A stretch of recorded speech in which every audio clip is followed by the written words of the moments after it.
Ako nga pala si Ginoong Cañedo Boy M. Nagmula sa PSED Filipino 3A. Kaysaysayan ng tula. Ang kaysaysayan ng tula ay sumasalamin sa patuloy ng pagbabago ng lipunan at kultura. Mula sa anyo may tugma at sukat na sinangunang panahon hanggang sa malayang tututura ng makabagong henerasyon. Sa kabila ng pagbabago sa anyo, nananatili itong makapangyarihang daluyuhan ng tradisyon, damdamin at diwa ng sambayanan. Ginagamit upang maipahayag ang mga karanasan, saloobin at pananaw ng mga tao sa iba't ibang yugto ng kaysaysayan. Ang ekstruktura ng tula natutuhan ko na may sukat, tono at tugma. Ang ekstruktura daw ng tula ay nagbibigay ng ritmo, ganda at damdamin sa agda. Sa sukat, sinusukat ang bilang ng pantik na nagdudulot ng musikalidad sa tono na ilahat ang emosyon ng tula. At sa tugma, isinasaayos ang mga tunok sa hulihan ng taluktot para sa masining na epekto ang tamang pagsasama ng mga elementong ito.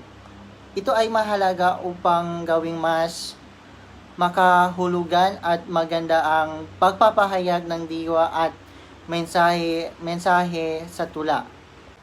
Ang pangatlo naman ang paggamit ng idioma at tayutay.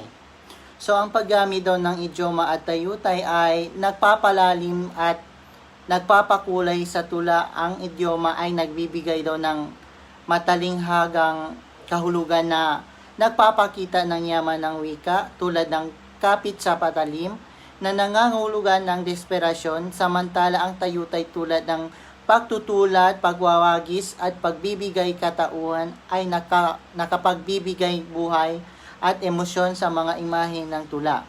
Sa pamagitan dito ay ng mga ito nagiging makapangyarihan ang mga tula sa pagpapahayag ng damdamin at kaisipan habang pinapayaman ang imahinasyon ng mababasa.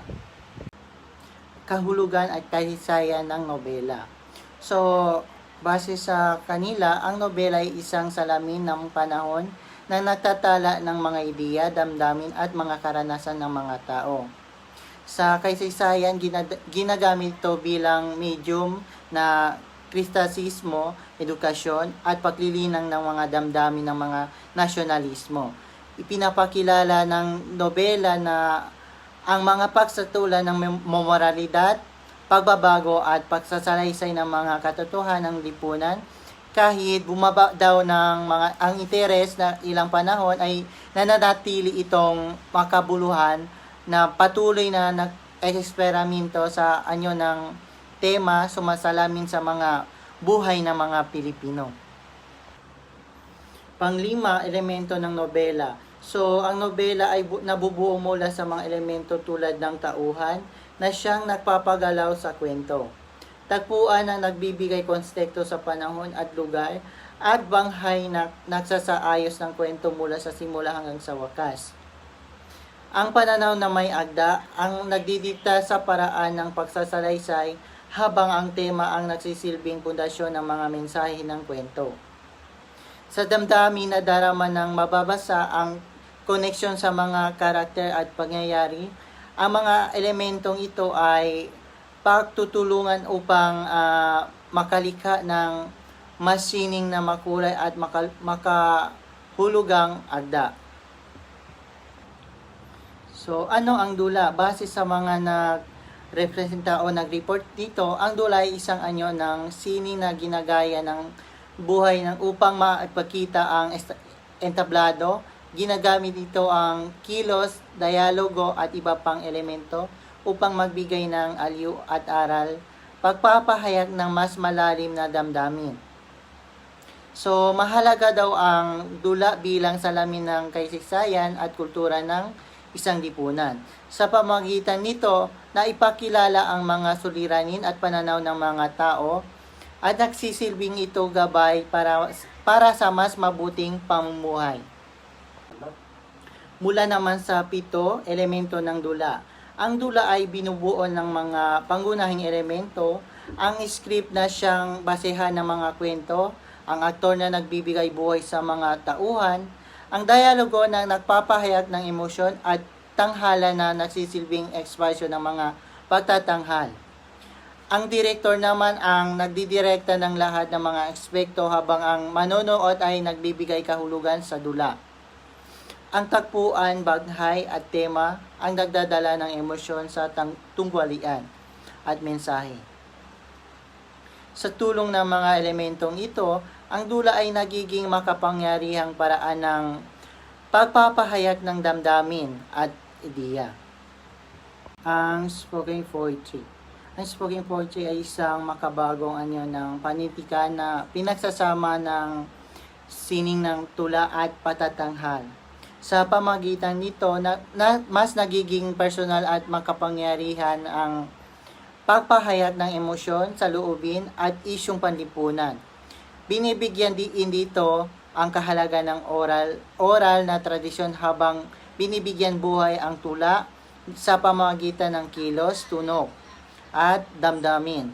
Sa ganitong paraan, nagiging epektibo itong plataforma para sa advokasya, pakikipag-ugnayan sa paghihinalay. Ang comics daw ay isang malikhaing sining na pinag-iisa ang teksto at larawan upang magkwento. Ang mga panel, dialogo, balloons at sounds effect ay nagbibigay ng visual at verbal na karanasan na nagpapadali sa mga pag-unawa ng kwento. Sa proseso ng pagsulat at pangguhit, pinatutunuhan ng pansin ang pamamakalihain ng originasyon at emosyon ng mga tauhan upang makabuo ng kawili-wiling kwento. Ang mga comics ay mahalaga dahil sa pagpahayag ng mga ideya at mensahe sa makulay at madaling maunawaan sa paraan. Mula naman sa pang-sampung reporter, ang pagsulat ng story concept. So, ang story concept at sequence outline ay pundasyon sa pagbuo ng isang dula. Sa story concept kasi, tinutukoy dito ang pagsang tema, tauhan at pangunahing layunin ng kwento. Habang ang sequence outline naman ay inalalatak ang mga eksena upang makaroon ng malinaw at organisasyong daloy or organisadong daloy. Mahalaga ang mga prosesong ito upang masiguro ang kalidad ng dula ay mapanatili ang focus sa mensahe at magawang makatawag pansin ang kwento para sa mga manonood. Ang biotika ay isang salamin ng paniniwala ng isang manunulat sa kahalagahan at layunin ng paninikan. Sa biotika naman, natutukoy dito ang mga konsepto tulad ng kartasis, pagpapalabas ng emosyon, anonorosis or pagkilala ng katotohanan, at peripetarya, pagbabago ng kapalaran na ginagamit sa trahedya. Pinapaalala rin dito ang papel ng panitikan bilang instrumento ng pagbabago at pagpapalalim ng pag-unawa sa lipunan. Sa ganitong paraan, nagiging mas makahulugan ang layunin ng mga pagsusulat. At yun lamang po ang aking naintindihan.